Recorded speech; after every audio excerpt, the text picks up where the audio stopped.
Hello दोस्तों, स्वागत है एक बार फिर से आपके अपने YouTube channel Bihar board study point में। तो दोस्तों आज के इम्पोर्टेंट वीडियो में डिस्कस करने जा रहे हैं बिहार डीएलएड इंट्रेंस एग्जाम 2026 के लिए most important previous year question, जो कि दोस्तों 15/9/2022 को ये क्वेश्चन पूछा गया है दोस्तों। और यह प्रीवियस ईयर क्वेश्चन है जो कि दोस्तों विज्ञान का है और इसमें 20 क्वेश्चन रहते हैं दोस्तों। तो देखिए कि किस तरह क्वेश्चन कहाँ से साइंस में पूछे जाते हैं डीएलएड इंट्रेंस एग्जाम में। उम्मीद करते हैं आप इस चैनल को ज्वाइन कर लिए होंगे। अगर नहीं किए हैं तो जल्द से इस चैनल को ज्वाइन कर ले और बेल आइकन को दबाना ना भूलें, ताकि हम जब भी कोई वीडियो अपलोड करें तो सबसे पहले आप तक नोटिफिकेशन जरूर से जरूर जाए। तो दोस्तों इस वीडियो का पहला क्वेश्चन यहाँ पे है दोस्तों। कह रहे हैं पहला क्वेश्चन कि 1990 के दशक में वैज्ञानिकों ने पदार्थ के कितनी अवस्थाओं को ढूंढ लिया था? ए 3, बी 4, सी 5 और डी 6। तो दोस्तों पदार्थ की जो अवस्था थे पहले 3 थे, ठोस, द्रव और गैस। ठोस, द्रव और गैस। लेकिन कहता है 1990 तक के दशक में वैज्ञानिक ने कितने पदार्थ को खोज निकाला है? तो यहाँ पे इनका जो राइट आंसर होगा दोस्तों 5। कितना दोस्तों? 5। 3 तो पहले से था, उसके बाद दोस्तों प्लाज्मा आया। क्या आया? प्लाज्मा। और बॉस आइंस्टीन कंडेंसेट ये भी आया उस सबसे अंतिम में। यानी कुल मिलाकर 5 हैं, ठोस, द्रव, गैस, प्लाज्मा और बॉस आइंस्टाइन कंडेंसेट। आप याद रखिएगा। नेक्स्ट क्वेश्चन यहाँ पर दोस्तों दिया हुआ है, विद्युत धारा का एसआई मात्रक क्या होता है? ए वोल्ट, बी ओम, सी एम्पियर और डी कूलम। तो विद्युत धारा यानी कि आई का जो मान होता है दोस्तों, इनका मान होता है एम्पियर। ऑप्शन नंबर सी बिल्कुल राइट आंसर है। क्या दोस्तों? एम्पियर। और दोस्तों यहाँ पे विभवांतर दिया हुआ है, यानी कि विभवांतर का जो एसआई मात्रक होता है दोस्तों वो क्या होता है? तो विभवांतर का एसआई मात्रक वोल्ट होता है, प्रतिरोध का एसआई मात्रक ओम होता है, और कूलम है दोस्तों, कूलम या आवेश का एसआई मात्रक होता है कूलम। आप ये भी आप याद रखिए। नेक्स्ट क्वेश्चन यहाँ पे दोस्तों दिया हुआ है, कहना दोस्तों कि हाइड्रोजन गैस से भरे गुब्बारे को हवा में छोड़ने पर गुब्बारा, यानी कि कोई गुब्बारा है उसको दोस्तों हाइड्रोजन गैस भर देता है और उसको हवा में छोड़ देते हैं। ए कुछ दूर तक ऊपर उठेगा और हवा में तैरेगा। बी कुछ खास ऊंचाई तक उठकर विस्फोट करेगा। सी कुछ खास ऊंचाई तक उठकर पुनः नीचे धरती की ओर पहुंचेगा। और डी अंतरिक्ष में चला जाएगा। तो दोस्तों इनका राइट आंसर क्या है? तो कुछ दूरी तक ऊपर उठेगा और हवा में तैरने लगेगा, यानी कि यहाँ तक जाएगा फिर यह तैरने लगेगा। जिस तरह दोस्तों आप लोग दीपावली में दिया जला कर गुब्बारा उड़ाते हैं ना, उसी तरह ऊपर जाता है कुछ दूर, उसके बाद वह धीरे धीरे समतल यानी कि लाइन में चलने लगता है। तो वही होता है। नेक्स्ट क्वेश्चन यहाँ पर दोस्तों दिया हुआ है, कहना राइबोसोम किसके लिए केंद्रक या केंद्र स्थल है? ए श्वसन, बी प्रोटीन संश्लेषण, सी प्रकाश संश्लेषण और डी लिक्विड संश्लेषण। तो राइबोसोम किसके लिए केंद्र, यानी कि यह जो केंद्र है दोस्तों किसके लिए है? तो दोस्तों यह प्रोटीन संश्लेषण के लिए है। यहाँ पे प्रोटीन बनता है दोस्तों। ऑप्शन नंबर बी बिल्कुल राइट आंसर। क्या दोस्तों? प्रोटीन। यह मानव कोशिका का एक प्रमुख भाग होता है दोस्तों, राइबोसोम। नेक्स्ट क्वेश्चन यहाँ पर दोस्तों दिया हुआ है, क्या दक्षिण भारत के तटवर्ती क्षेत्र में जाड़े के दिनों में होने वाली वर्षा का मुख्य कारण क्या है? यानी कि दक्षिण भारत में दोस्तों जाड़े के मौसम में वर्षा होता है, उनका कारण क्या है यह पूछ रहा है। तो दोस्तों यहाँ पे 4 दिया ऑप्शन। कहना पहला में दक्षिण पश्चिम मानसून, बी में पश्चिमी विक्षोभ, सी में वापसी मानसून और डी में इनमें से कोई नहीं। तो दोस्तों इनका राइट आंसर होगा वापसी मानसून। दोस्तों जब भी मानसून प्रवेश करता है हमारे भारत में दोस्तों, ये केरल के तट से प्रवेश करता है और दोस्तों यह ऐसे इस तरह से रहता है भारत।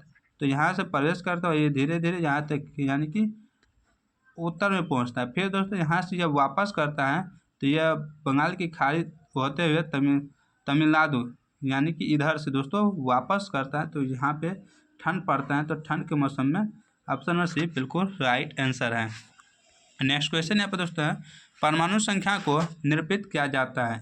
ए से, बी जेड से, सी एन से और डी एस से। तो परमाणु संख्या को किससे निरूपित करते हैं दोस्तों? तो जेड से निरूपित करते हैं। ऑप्शन नंबर बी बिल्कुल राइट आंसर है दोस्तों। ए बराबर होता है पी प्लस एन, ए बराबर होता है जेड प्लस एन। तो यहाँ पे जो पी है दोस्तों प्रोटीन, और उसके बाद दोस्तों एन जो है न्यूट्रॉन की संख्या, ये आप याद रखिएगा। और ए जो है दोस्तों ये परमाणु द्रव्यमान को निरूपित करता है। परमाणु द्रव्यमान को ए निरूपित करता है, परमाणु संख्या को दोस्तों जेड निरूपित करता है। नेक्स्ट क्वेश्चन यहाँ पर दोस्तों दिया हुआ है, रासायनिक प्रतिक्रिया में एक क्यू यानी प्रतीक क्या दर्शाता है। एक क्यू जो है दोस्तों ये किसको दर्शाता है। ए जलीय विलयन, बी अम्लीय विलयन, सी क्षारीय विलयन और डी इनमें से कोई नहीं। तो दोस्तों एक क्यू जो है दोस्तों यह निरूपित करता है जलीय विलयन को। ऑप्शन ए बिल्कुल राइट आंसर है। किसको दोस्तों, जलीय विलयन। एक्वस सॉल्यूशन होता है दोस्तों, एक्वस सॉल्यूशन यानी जलीय विलयन को निरूपित करता है। दोस्तों अम्ल, क्षार और लवण होता है। तो अम्ल यानी 7 उदासीन होता है दोस्तों, 7 से ऊपर जाता है तो वो होता है दोस्तों क्षारीय, और 7 से नीचा रहता है तो अम्लीय होता है। तो 7 दोस्तों उदासीन होता है, आप याद रखिएगा। तो जल क्या है दोस्तों, उदासीन विलयन है। नेक्स्ट क्वेश्चन यहाँ पर दोस्तों दिया हुआ है, कह रहा निम्नलिखित में कौन सी धातु को गहने बनाने में प्रयोग किया जाता है। यानी कि आभूषण बनाने में दोस्तों चैन, बलिया, तलिया ये सब। तो यहाँ पे दोस्तों सोना, बी में चांदी, सी में प्लेटिनम और डी में उपयुक्त सभी। तो किस धातु का प्रयोग गहना बनाने में प्रयोग करते हैं दोस्तों, तो सभी का करते हैं सोना, चांदी और प्लेटिनम। ऑप्शन में डी बिल्कुल राइट आंसर है। नेक्स्ट क्वेश्चन यहाँ पर दोस्तों दिया हुआ है कि ऑन द ऑरेंज ऑफ स्पीस नामक पुस्तक किसने लिखी है। ए डार्विन ने, बी ऑपेरिन ने, सी लामार्क ने और डी इनमें से कोई नहीं।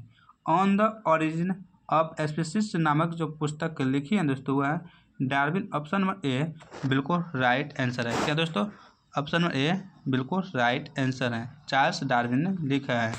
नेक्स्ट क्वेश्चन यहाँ पर दोस्तों दिया हुआ है, कह रहा स्पेक्ट्रम प्राप्त करने के लिए किसका उपयोग होता है। ए अवतल लेंस, बी अवतल दर्पण, सी उत्तल लेंस और डी प्रिज्म। तो स्पेक्ट्रम प्राप्त करने के लिए दोस्तों प्रिज्म का प्रयोग करते हैं, इस तरह का रहता है दोस्तों। तो यहाँ पे ऑप्शन नंबर डी बिल्कुल राइट आंसर है। क्या दोस्तों, प्रिज्म। दोस्तों इससे जो है 7 किसी भी प्रकाश को 7 रंगों में विभक्त कर देता है। बैगनी, रेडियो, नीला, हरा, पीला, नारंगी और लाल में विभक्त कर। यहाँ से जब गुजारते हैं ना ये सीधा जाना चाहिए, लेकिन ये विभक्त हो जाता है इस तरह से 7 रंगों में, यानी कि VI, B, G, Y और इस तरह से दोस्तों OR बिज्योर होता है। बी बिज्योर यानी बैगनी से शुरू होता है और रेड पर ख़त्म होता है। तो रेड का तरंगदैर्घ्य सबसे अधिक, बैगनी का तरंगदैर्घ्य सबसे कम होता है, आप याद रखिएगा। यहाँ पे दोस्तों इसके बाद दिया हुआ है अवतल दर्पण, अवतल लेंस और उत्तल लेंस।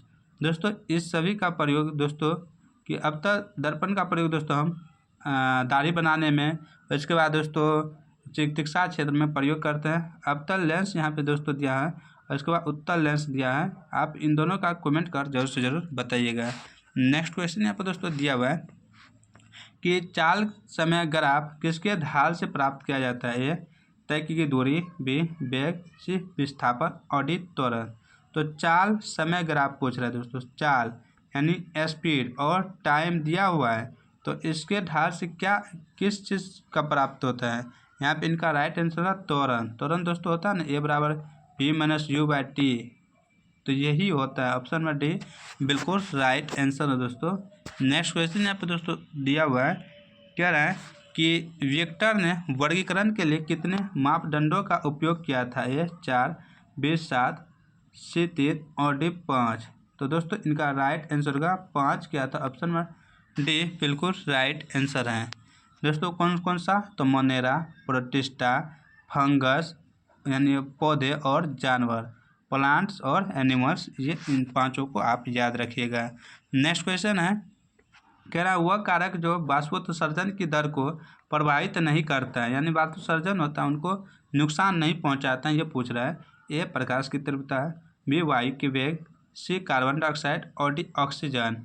तो दोस्तों यहाँ पे इनका राइट आंसर होगा ऑक्सीजन। ऑक्सीजन जो है दोस्तों बाष्पोत्सर्जन की दर को प्रभावित नहीं करता है। ऑप्शन नंबर डी बिल्कुल राइट आंसर है।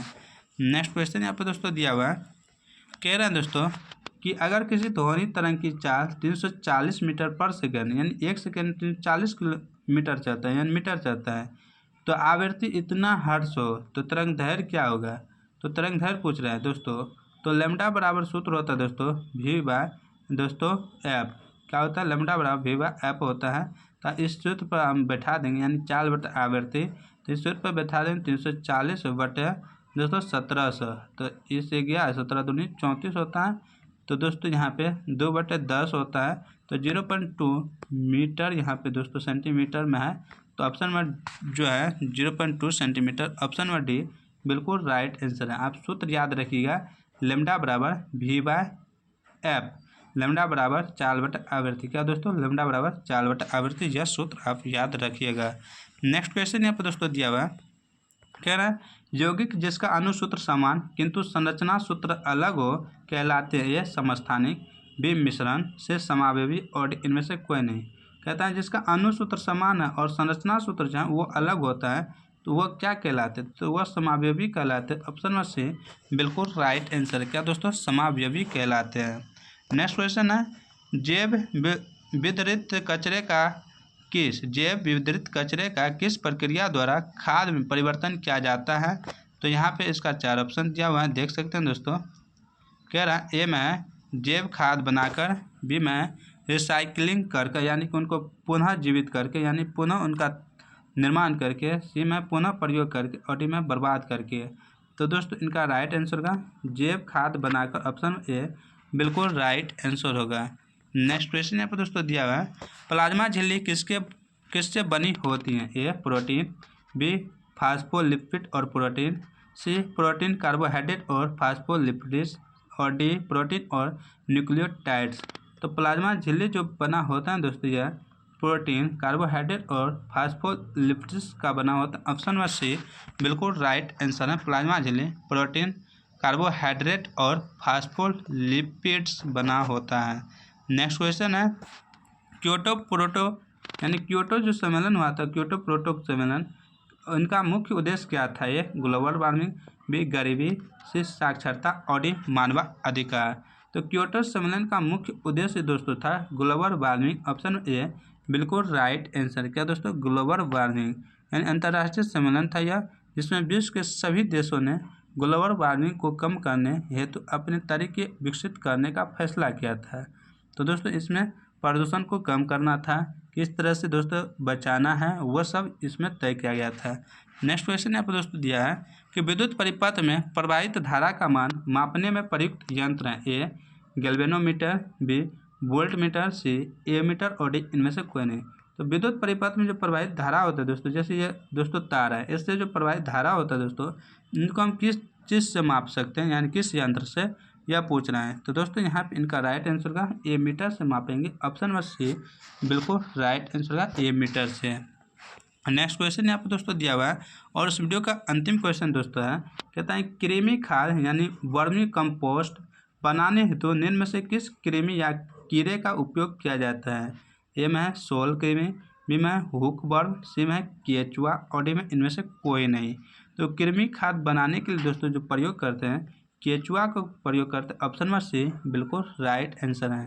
दोस्तों केचुआ को किसान का मित्र भी कहते हैं, क्योंकि दोस्तों यह जो है ऊपर वाला मिट्टी को दोस्तों खा लेता है और यह अपने मल के द्वारा फिर इनको ज़मीन के अंदर ले जाता है और वहाँ बुरबुरी करता है, यानी कि उनको दोस्तों मुलायम और दोस्तों नमी बनाए रखता है हमेशा। तो ऑप्शन में सी बिल्कुल राइट आंसर है। तो दोस्तों आज की वीडियो यही समाप्त करते हैं। यह वीडियो आपको कैसा लगा आप कमेंट कर जरूर बताइएगा और इस चैनल पर नए हैं तो इस चैनल को जरूर से जरूर ज्वाइन कर लीजिएगा। मिलते हैं कल के नए वीडियो में, तब तक आप लोग स्वस्थ रहें, मस्त रहें, अपनी तैयारी बेहतरीन करें। जय हिंद, जय भारत।